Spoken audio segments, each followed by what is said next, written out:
Olá, acadêmicos, sejam bem-vindos para a aula de oposições de proposições, parte 4. Bom, nós até agora falamos sobre contrárias e contraditórias. Então, ou seja, falamos das relações contrárias e contraditórias e mostramos por que elas são contrárias e contraditórias. Agora nós vamos falar hoje sobre as subcontrárias. Observe esses dois exemplos aqui. Aqui eu tenho algum homem é mortal, uma proposição do tipo I. Algum homem é mortal, proposição do tipo I. Logo eu tenho algum homem não é mortal, proposição do tipo O.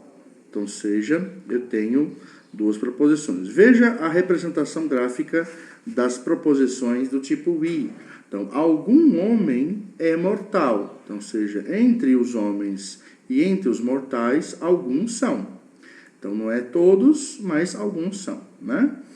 Algum homem não é mortal. Veja o que aconteceu. Estou falando de que algum homem não é mortal. Que eu considerei que esse aqui fosse o conjunto dos homens, ok? Então, algum homem não é mortal, perfeito? O que está acontecendo aqui? Nós estamos diante de uma contradição, né?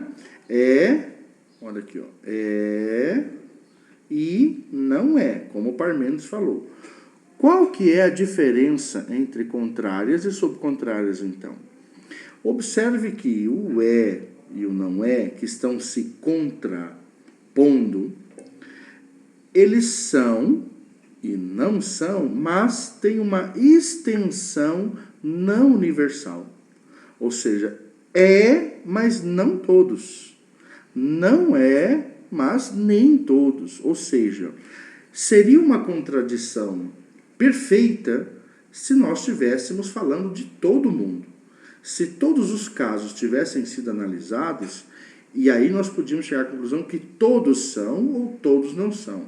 A questão aqui é que nós não sabemos de todos, sabemos de alguns. Então, sabemos que alguns são e sabemos que alguns não são. Elas são uma contradição? São, mas elas são uma contradição imperfeita. Por quê? Porque aqui eu tenho particular. E aqui também eu tenho particular. Então, de alguma forma, ela não deixa de ser contrária. Porém, a força da contrariedade dela, a força da oposição dela é fraca em relação a contrárias universais, né? A particularidade dela dá a dúvida de que eu tenho alguém que pode ser e pode não ser. Ou seja, o que acontece é que eu tenho a dúvida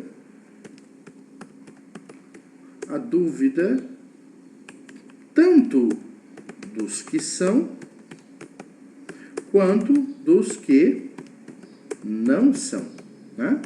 Então, eu sei que alguns são, mas não sei se todos são. Eu sei que alguns não são, mas eu não sei se todos não são. Então, eu tenho a dúvida tanto dos que são quanto dos que não são.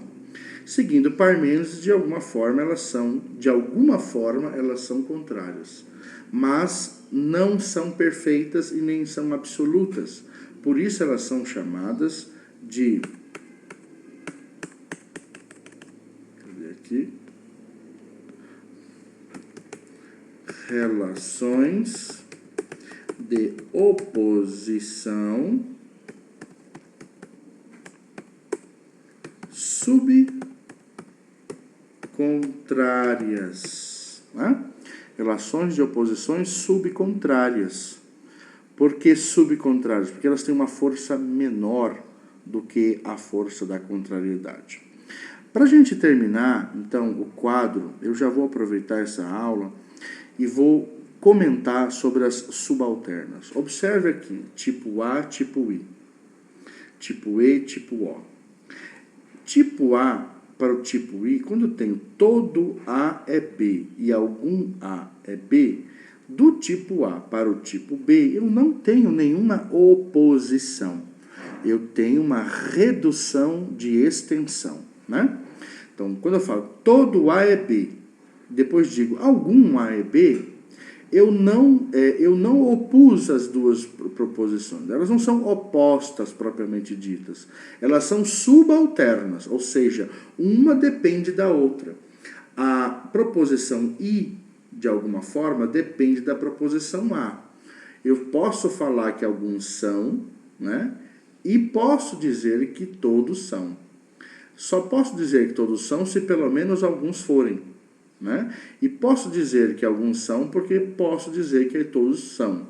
Então, ou seja, todo A é B é uma proposição acima da proposição todo A, algum A é B. Então, elas são subalternas. Por quê? Porque elas simplesmente se opõem, entre aspas, na extensão. Então, a sua oposição, ela é na extensão e não na compreensão. Então, proposições subalternas, elas estão no quadro de oposição, não por uma oposição qualitativa, mas por uma oposição quantitativa, ou seja, elas simplesmente enfraquecem a proposição, reduzindo assim a sua extensão. A mesma coisa acontece com as subalternas EO. Elas são proposições que não se opõem do ponto de vista da sua qualidade, ou seja, ambas são negativas, porém, elas se opõem do ponto de vista das proposições da sua extensão. Para terminar, então,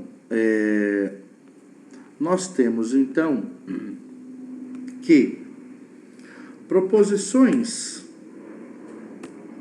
Não, deixemos as conclusões para o próximo vídeo, onde a gente vai fazer, então, tirar todas as conclusões em relação ao quadro de oposições. Valeu, até lá.